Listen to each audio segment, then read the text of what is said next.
melakukan penyelidikan terkait dengan bagaimana perambahan hutan ini, apakah sesuai dengan undang-undang. Kalau sesuai dengan undang-undang, saya kira tidak sampai terjadi seperti ini. Wah, gerak pemerintah itu belum sesuai dengan harapan dari masyarakat. Sehingga apa? Sehingga mereka itu masih tetap mengalami kesulitan. Saya kira Pak Prabowo Subianto perlu mempertimbangkan secara bijak terkait dengan bencana ini supaya pemerintah pusat bisa mengambil alih menjadi bencana nasional supaya bisa teratasi lah. Tribuners, sejumlah wilayah di Sumatera hingga Aceh masih diguncang bencana banjir dan tanah longsor. Situasi ini mengakibatkan puluhan ribu rumah tersapu hingga memaksa ribuan warga mengungsi. Hari ini Presiden Prabowo Subianto terjun langsung meninjau sejumlah daerah yang terdampak bencana. Pemerintah terus menggelontorkan bantuan bagi warga yang terdampak. Namun apakah gerak pemerintah ini sudah cukup cepat dan tepat? Hari ini saya Mariananda akan membahasnya di program News on Focus bersama dengan Direktur Rumah Politik Indonesia dan Bang Fernando Emas. Kita sapa terlebih dahulu di sana. Sudah bergabung melalui panggilan Zoom. Bang Fernando, bagaimana kabarnya hari ini? Baik Mbak Maria, salam sehat. Gimana Mbak Maria, sehat juga ya? Alhamdulillah sehat. Bang Fernando, sebelumnya kita juga mengucapkan turut berduka Ya, atas bencana yang dialami oleh teman-teman kita yang berada di Aceh dan juga di Sumatera. Untuk sebagai pengantar Fernando, bagaimana Bang Fernando sendiri melihat respon dari pemerintah ini soal serangkaian bencana di Sumatera dan Aceh? Karena kita tahu begitu ya, kemudian desakan yang muncul agar bencana ini ditetapkan sebagai bencana nasional. Namun sampai saat ini pemerintah juga tidak kunjung menetapkan status bencana nasional. Bagaimana Anda melihat hal itu? ya. Seperti tadi yang disampaikan oleh Mbak Maria, kita tentu prihatin, berduka cita atas musibah yang dialami oleh saudara-saudara kita yang ada di Aceh, Sumatera Utara, dan Sumatera Barat, yang sampai menelan korban ratusan orang, yang sampai saat ini juga beberapa orang masih belum ditemukan. Ini sesuatu yang seharusnya bisa dipertimbangkan oleh pemerintah pusat untuk bagaimana bergerak cepat. Kalau kita lihat beberapa belakangan ini terkait dengan apa yang ditanyakan oleh Mbak Maria tadi, bagaimana respon pemerintah pusat terkait dengan bencana ini, ada beberapa kejadian yang patut mendapat perhatian. Misalnya terkait dengan penjarahan salah satu minimarket gitu ya. Mhm. Terus kemudian gudang Bulog. Ini berarti menandakan bahwa gerak pemerintah itu belum sesuai dengan harapan dari masyarakat. Sehingga apa? Sehingga mereka itu masih tetap mengalami kesulitan, terus kebutuhan-kebutuhan yang seharusnya sudah mereka dapatkan terkait dengan untuk bertahan hidup, itu belum bisa didapatkan oleh pemerintah. Apakah itu pemerintah pusat ataupun pemerintah daerah. Sehingga terjadi penjarahan. Walaupun aktivitas-aktivitas seperti itu ataupun tindakan seperti itu dimaklumi, tetapi ini menunjukkan bagaimana kerja pemerintah pusat terkait dengan penanggulangan bencana yang ada di Sumatera Utara, Aceh, dan Sumatera Barat ini belum sesuai dengan harapan masyarakat. Jadi kita berharap sekali pemerintah pusat, pemerintah daerah untuk segera mengatasi situasi-situasi yang saat ini masih betul-betul membutuhkan perhatian pemerintah agar bagaimana masyarakat yang saat ini masih kesulitan untuk bisa bertahan hidup karena memang kebutuhan yang mereka harapkan masih tidak terpenuhi harus bisa segera teratasi, dan disinilah peran dari pemerintahan daerah untuk bisa memahami, mengenal kira-kira situasi di daerahnya masing-masing, mana yang harus segera dilakukan penyerahan bantuan, terus kemudian dilakukan penanggulangan dan yang lain-lainnya, supaya ketika ada kolaborasi yang dibutuhkan untuk penanggulangan itu, baik itu dengan pemerintah pusat, pemerintah provinsi, pemerintah pusat, ini bisa betul-betul segera dilaksanakan. Jadi kita berharap penanggulangan ini tidak berlarut-larut sehingga yang masih terisolir bisa segera teratasi dan mereka bisa mendapatkan akses agar mereka bisa tetap bertahan hidup. Baik, Bang Fernando, kemudian terkait, banyaknya desakan begitu ya, dari berbagai pihak agar bencana ini ditetapkan sebagai bencana nasional. Menurut Bang Fernando akan hal itu, apakah memang diperlukan bahwa pemerintah ini menetapkan status bencana nasional terkait kondisi apa yang terjadi saat ini? Tentu terkait dengan pihak-pihak yang menginginkan status dibuat menjadi bencana nasional berdasarkan kepada data-data yang dimiliki mereka, baik itu para anggota DPR, beberapa fraksi kan bisa kita lihat ada beberapa praksi yang mendesak agar bencana ini dijadikan bencana nasional karena itu bentuk keprihatinan mereka, bentuk kepedulian bahwa mereka butuh adanya penanganan yang cepat terkait dengan bencana ini. Karena kalau berharap kepada pemerintahan daerah ternyata sampai berhari-hari masih belum teratasi. Ini kan sudah memasuki hari ke-6 ya kalau nggak salah, tetapi situasinya masih belum jelas termasuk juga bagaimana terkait dengan saudara-saudara kita yang masih dinyatakan hilang sampai saat ini masih belum bisa teratasi. Makanya harus segera ada status yang jelas apakah ini memang mau diambil oleh pemerintah pusat sehingga dinyatakan sebagai bencana nasional atau memang pemerintah pusat beranggapan bahwa ini cukup bencana daerah sehingga hanya pemerintahan daerah yang bertanggung jawab secara penuh dan dibantu oleh pemerintah pusat. Jadi saya kira Pak Prabowo Subianto perlu mempertimbangkan secara bijak terkait dengan bencana ini supaya pemerintah pusat bisa mengambil alih menjadi bencana nasional supaya bisa teratasi lah. Karena bagaimanapun juga korban yang sudah meninggal dunia terus terdampak sangat besar dan sangat wajar kalau ini dijadikan bencana nasional.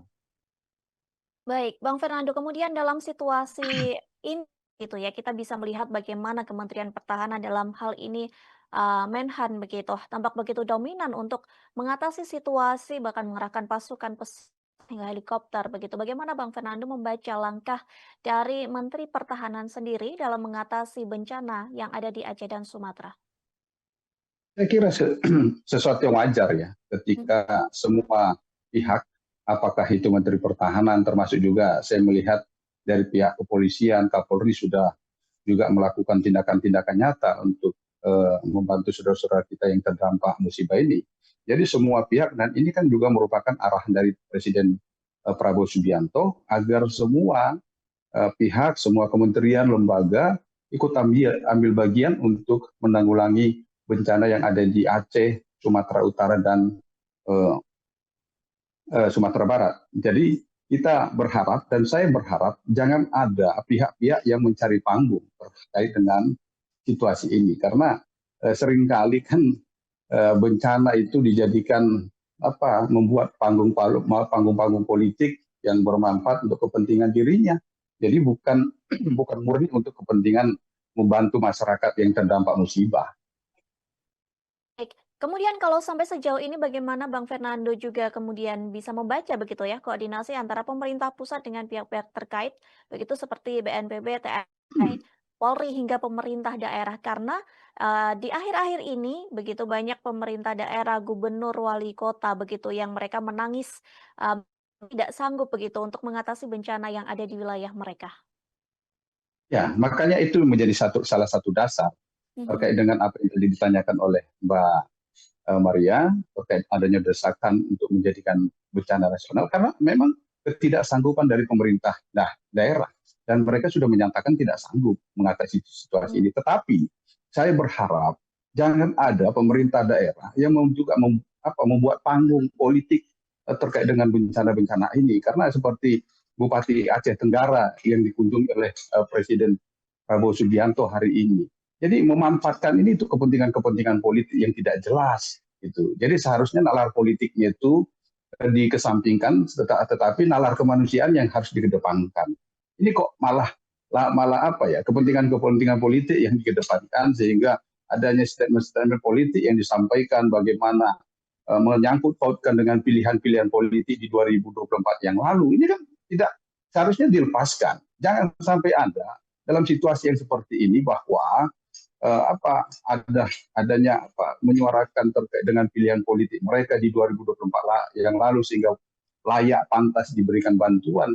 Jadi Presiden Prabowo Subianto itu udah milik semua, bukan milik orang-orang yang memilih beliau pada 2024 yang lalu, sehingga jangan ada lagi suara-suara yang mengaitkan dengan pilihan-pilihan politik di 2024. Terus kemudian terkait dengan statementnya untuk harapannya menjadi presiden seumur ini kan pernyataan-pernyataan yang ngaco, yang nggak jelas di dalam situasi yang masyarakatnya dalam keadaan sulit kan gitu. Jadi ini pernyataan-pernyataan tidak pantas ketika masyarakatnya sedang menderita, sedang kesulitan, sedang butuh bantuan, tetapi masih mengungkapkan pernyataan-pernyataan yang tidak jelas, yang sifatnya hanya pencitraan, hanya untuk kepentingan mencari muka kepada presiden. Ini kan tidak layak sebenarnya, harus disampaikan oleh kepala daerah. Saya berharap sekali lagi pemerintahan daerah tetap fokus memberdayakan apa yang dia mampu, apa yang dia miliki, dengan berkolaborasi dengan pemerintahan provinsi, pemerintahan pusat, supaya situasi ini bisa teratasi. Jadi jangan memanfaatkan untuk kepentingan politik lah. Ya, baik, dalam artian begitu ya, hari ini tadi begitu, Bupati Aceh Tenggara begitu di tengah Prabowo kunjungi para korban begitu, Bupati Aceh Tenggara ini meminta untuk Prabowo menjadi presiden seumur hidup begitu. Bahkan sampai Pak Prabowo sendiri geleng-geleng kepala begitu. Artinya dalam hal ini, kurang tepat begitu ya Bang Fernando, disampaikan di tengah masyarakat sedang mengalami duka cita? Kalau saya Presiden Prabowo Subianto, saya tempeleng itu Bupati. Karena apa?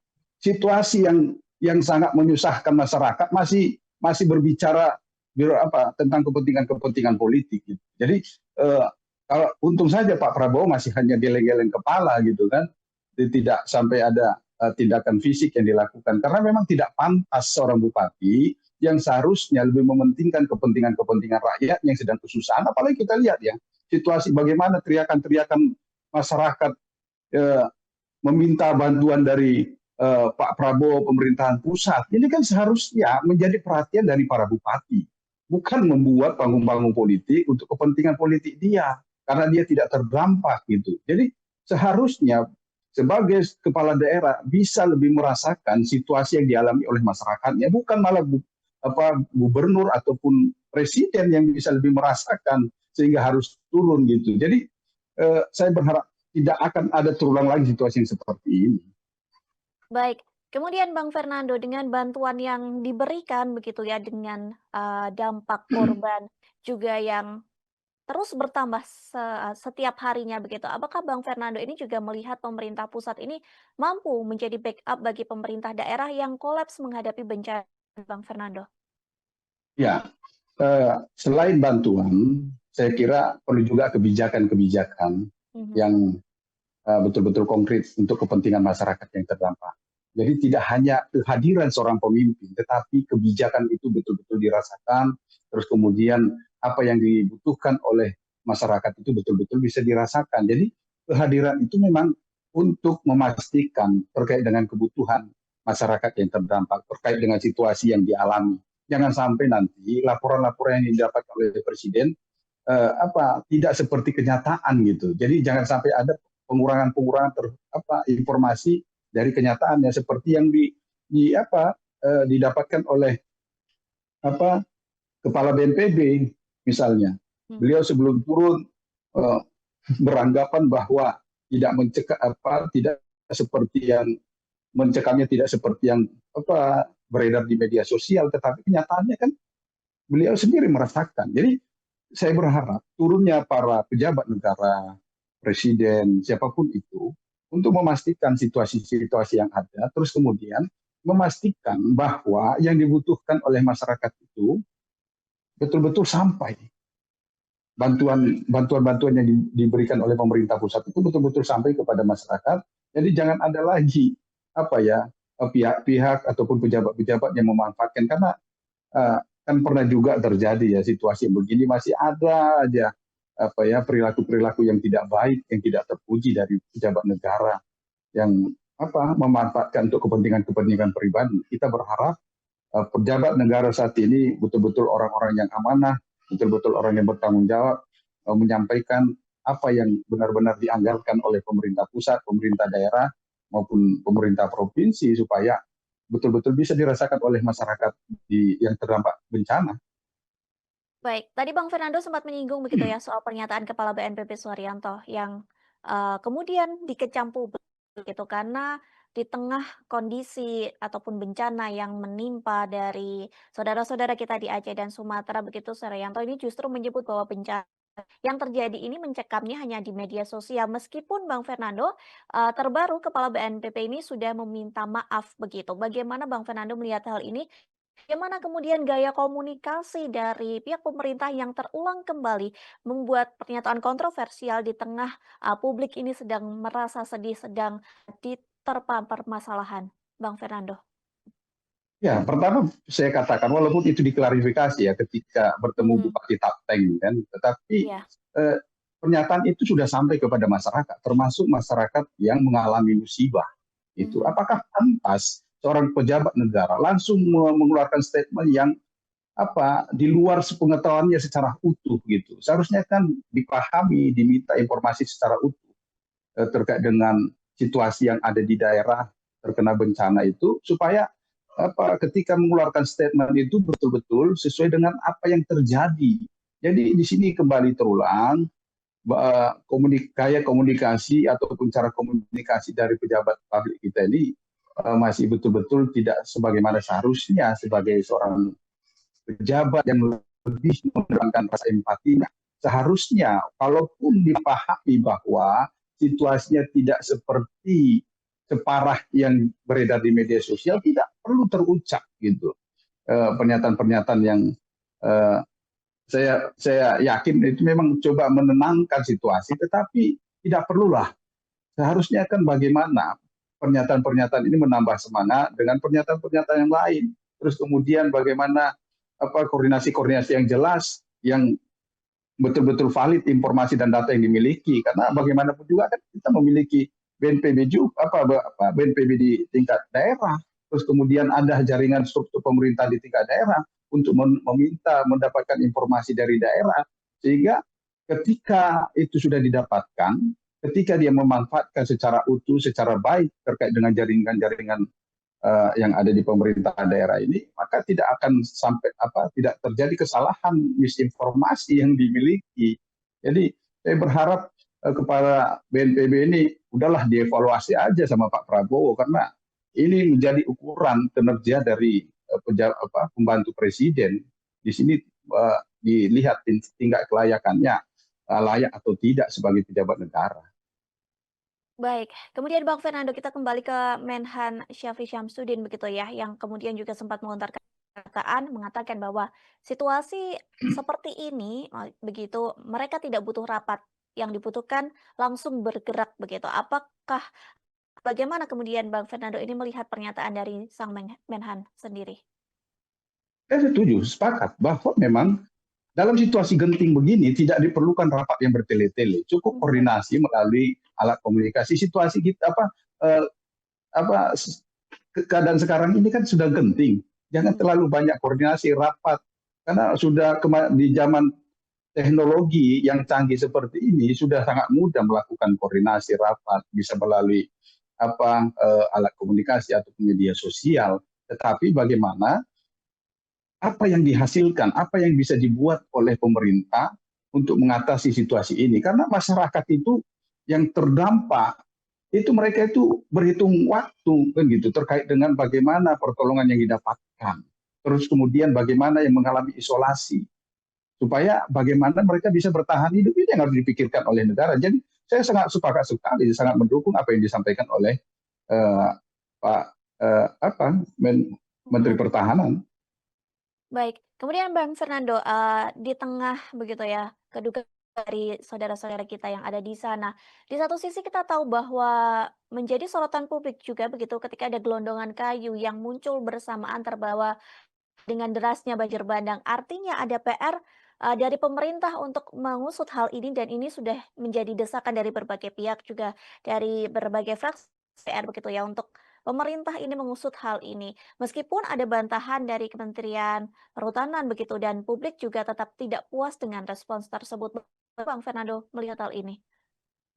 Iya, ini juga salah satu pejabat dari Kementerian Kehutanan juga kan membuat Mhm. publik merasa jengah juga terhadap statement-statement mereka karena apa ya, membuat pernyataan-pernyataan yang tidak masuk akal karena berdasarkan fakta yang dilihat oleh masyarakat dengan apa yang disampaikan itu sangat berbeda.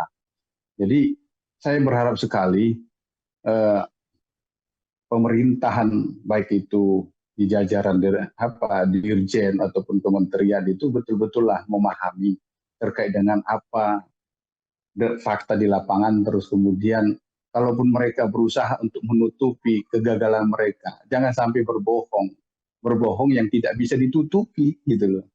Karena masyarakat sangat bisa melihat eh, kayu gelondongan itu memang terpotong rapi, bukan seperti apa yang disampaikan bahwa itu tumbang kan gitu. Jadi kalau dengan situasi seperti ini, Pak Prabowo Subianto harus mengevaluasi terkait dengan perambahan hutan, terus kemudian bagaimana kinerja dari kementerian, terus kemudian kinerja dari gubernur, bupati, wali kota yang situasi di eh, lokasi wilayah mereka itu bagaimana hutannya yang bisa dirambah dan begitu saja sehingga merusak alam, ini harus dilakukan evaluasi secepatnya.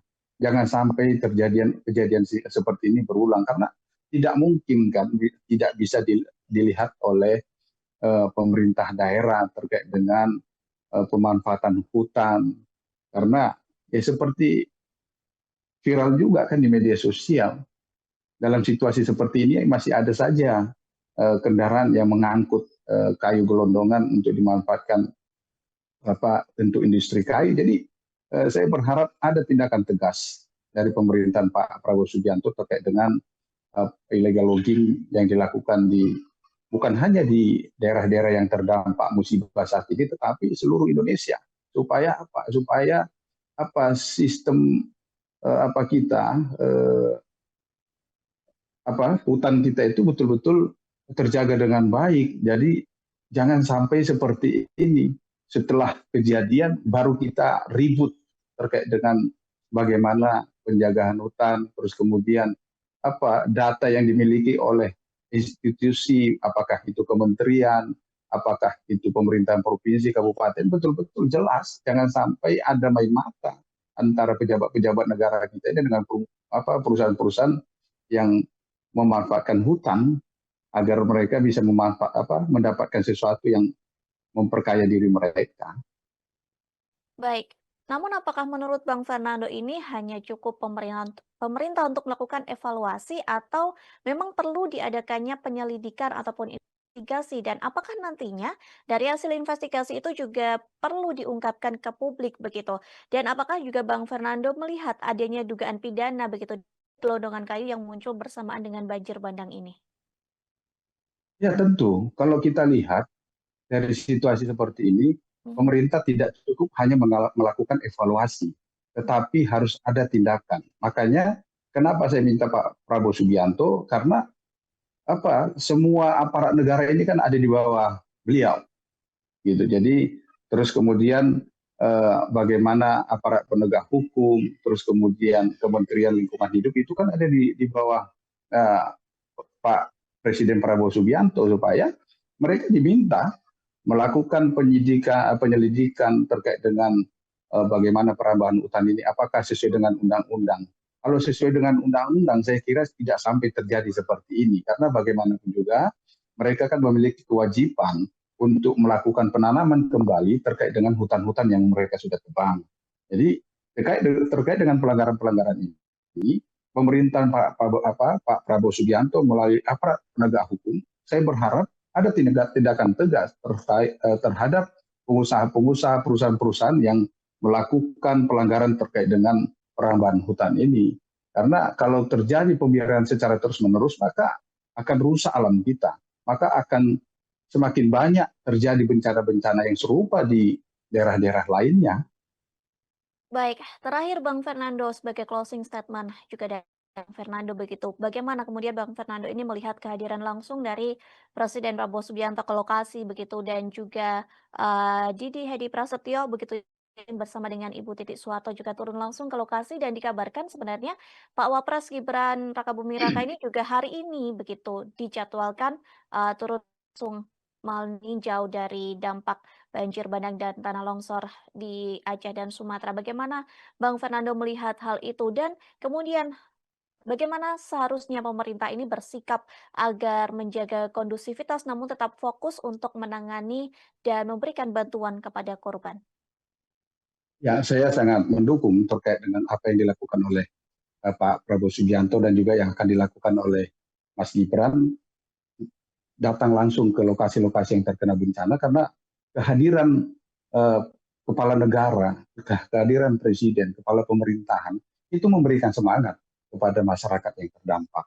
Tetapi kembali lagi saya katakan, kehadiran presiden tidak cukup hanya sekedar kehadiran fisik, tetapi kehadiran kebijakan, kehadiran dari bantuan yang secara nyata dirasakan oleh masyarakat yang terdampak dari musibah tersebut. Jadi tidak hanya sekedar membawa rombongan hadir di sana, tetapi tidak ada sesuatu yang betul-betul dirasakan oleh masyarakat. Tetapi kalau saya lihat, Pak Prabowo sudah melakukan tindakan-tindakan nyata, karena bagaimanapun juga melalui kementerian-kementerian terkait, termasuk juga ada penugasan-penugasan khusus seperti kepada Kapolri, diminta untuk membangun jembatan.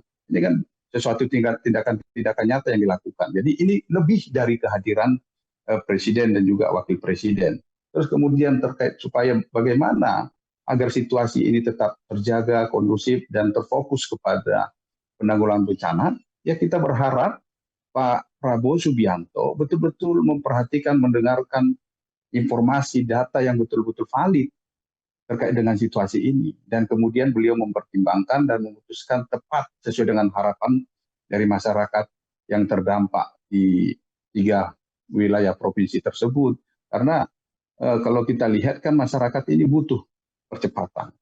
Sehingga untuk mendapatkan butuh percepatan dalam hal penanggulangan, harus pemerintah pusat yang turun. Tidak bisa hanya berharap kepada pemerintahan kabupaten, kota, provinsi, tetapi dibutuhkan pemerintahan pusat. Karena situasi ini kan memang seperti tadi yang awal kita berbincang, sudah tersampaikan bagaimana kepala-kepala daerah sudah memang menyerah terkait dengan situasi ini, menyatakan tidak sanggup untuk menanggulangi situasi yang sedang terjadi di wilayah mereka masing-masing, sehingga sangat dibutuhkan pemerintahan pusat, sangat dibutuhkan kebijaksanaan dari Pak Presiden Subianto untuk memutuskan situasi ini supaya masyarakat yang terdampak bencana bisa segera mengatasi situasi ini, mendapatkan kembali mereka hidup seperti sedia kala, walaupun banyak hal yang harus diperbaiki, tetapi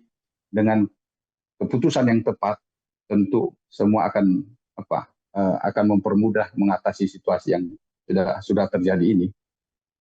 Baik, terima kasih Bang Fernando atas waktunya. Semoga kita berbincang di lain kesempatan. Sehat selalu Bang Fernando. Baik, makasih Mbak Maria, sehat sukses selalu. Terus kita doakan tanah air lekas pulih dan membaik. Kita berharap upaya penanganan serta bantuan bisa tersalurkan dengan cepat dan tepat. Di balik setiap rumah yang terendam ada tentang perjuangan. Di setiap tanah yang runtuh ada harapan yang sempat patah, namun semua itu selalu bisa disulam kembali. Mari kita terus saling menjaga, saling menguatkan, dan mendoakan. Karena bangsa yang besar bukan hanya kuat saat berjaya, tetapi juga ketika kita memilih berdiri bersama saat satu di antara kita sedang jatuh. Terima kasih Tribun bersamai kami hari ini di Tribun News on Focus. Di akhir kata saya Mariananda dan kru yang bertugas pamit undur diri. Terima kasih dan sampai jumpa. Download Tribun X sekarang. Menghadirkan lokal menjadi Indonesia.